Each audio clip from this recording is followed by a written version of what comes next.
Hello friends, स्वागत है आपका आपके अपने लीगल चैनल सोच पर प्रहार में। मैं हूं एडवोकेट सनी शर्मा और दोस्तों आज की इस वीडियो में मैं आपको ऑनरेबल सुप्रीम कोर्ट का एक जजमेंट बताने वाला हूं मेंटेनेंस पर। जैसे कि आप लोग जानते हैं कि वैवाहिक विवादों में सबसे ज्यादा परेशानी व्यक्ति को जो होती है वो मेंटेनेंस को लेकर के ही होती है, क्योंकि बाकी सारी चीजें डील हो जाती है लेकिन आज के समय पर देखा जाता है कि मेंटेनेंस लगता ही है। तो ऐसे में हर कोई व्यक्ति ये जानना चाहता है कि मेंटेनेंस केस में हम क्या क्या स्ट्रेटेजी फॉलो कर सकते हैं, और मेंटेनेंस केस की स्ट्रेटेजी पर मैंने कई सारे वीडियो जो भी हाल में भी बनाए हैं। और आज का ये वीडियो आपको एक जजमेंट बताएगा, क्योंकि आपको प्रैक्टिकली ये भी पता होना चाहिए कि फैमिली कोर्ट से लेकर के हाई कोर्ट और सुप्रीम कोर्ट तक किस प्रकार से चीजों को देखा जाता है, ताकि रियलिटी आपके सामने रहे। तो ये अभी लेटेस्ट जजमेंट हाल ही का कुछ दिन पहले का 2022 में आया हुआ है और आप लोगों को समझने में बहुत मदद देगा कि किस प्रकार से मेंटेनेंस पर निर्णय होते हैं। दोस्तों इस मामले को पूरा अच्छे से समझने के लिए पहले जरूरी है कि हम इसके तथ्यों को जान लें, और उसके बाद हम अलग अलग कोर्ट्स ने जो डिसीजन लिए, फैमिली कोर्ट ने क्या डिसीजन लिया, हाई कोर्ट ने क्या डिसीजन लिया और माननीय सुप्रीम कोर्ट ने इस पर कैसे डिसीजन लिया, सब कुछ समझेंगे। और दोस्तों आगे बढ़ने से पहले आपसे कहना चाहूंगा कि आपने अभी तक भी चैनल को सब्सक्राइब नहीं किया है तो चैनल को सब्सक्राइब करके नोटिफिकेशन बेल पर जरूर क्लिक कर दे, क्योंकि इससे हमें भी इंस्पिरेशन मिलती है कि हर रोज हम आपके लिए इस प्रकार के वीडियोस लाते रहें। तो दोस्तों इस मामले में 1991 में दोनों पक्षकारों की शादी हुई थी। इस विवाह से दो बच्चे थे, एक लड़का और एक लड़की। अब पत्नी ने अपनी तरफ से 125 सीआरपीसी का केस डाला था, जिसमें उसने कहा था कि उसके पति ने उसके साथ क्रूरता करी है, दहेज की मांग करी है, जिसकी वजह से उसको हार करके अपना मैट्रिमोनियल होम अपने बच्चों समेत छोड़ना पड़ा।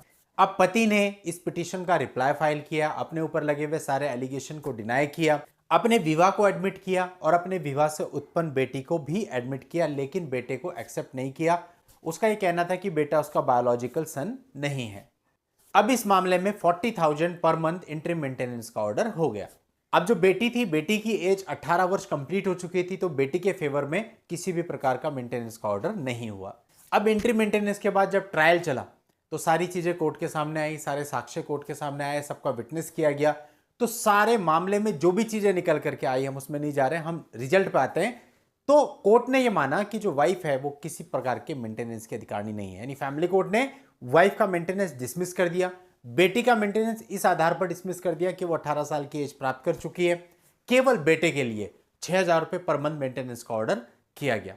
अब जो वाइफ थी वो इसके खिलाफ एक रिवीजन पिटीशन लेकर के माननीय हाई कोर्ट में, Punjab and Haryana high court में आई। अब हाई कोर्ट ने उसकी जो पिटीशन थी इसको डिसमिस कर दिया। अब इसके खिलाफ जो वाइफ थी वो माननीय सुप्रीम कोर्ट में आई। अब जैसे कि आपको पता है कि ऑनरेबल सुप्रीम कोर्ट जब कोई डिसीजन देता है तो बहुत सारे पुराने जजमेंट्स को भी देखता है और अपना भी माइंड अप्लाई करके तब कोई डिसीजन देता है। तो यहां पर ऑनरेबल सुप्रीम कोर्ट ने पूरे मामले के तथ्यों और परिस्थितियों को देखते हुए इस पर यह टिप्पणी करी कि husband is required to earn money even by physical labour to meet his duty to provide financial support to the estranged wife, minor children and could not avoid his obligation। यानी कि माननीय सुप्रीम कोर्ट का यह कहना था कि जो husband है, हस्बैंड को अपनी तरफ से अगर वो नहीं कमाता तो चाहे वो लेबर वर्क करके पैसा कमाए, लेकिन उसको अपनी पत्नी को, अपने माइनर बच्चों को भरण पोषण देना पड़ेगा। ये उसकी ड्यूटी है और वो अपनी इस ड्यूटी से बच नहीं सकता है।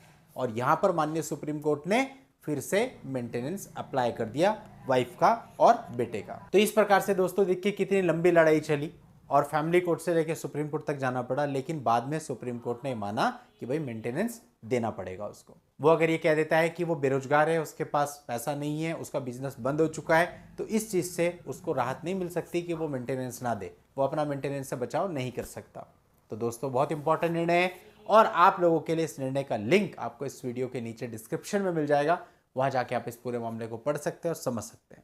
नेक्स्ट वीडियो में नई लीगल जानकारी के साथ मैं आपसे फिर मिलता हूं, तब तक के लिए goodbye and thank you for watching. Take care.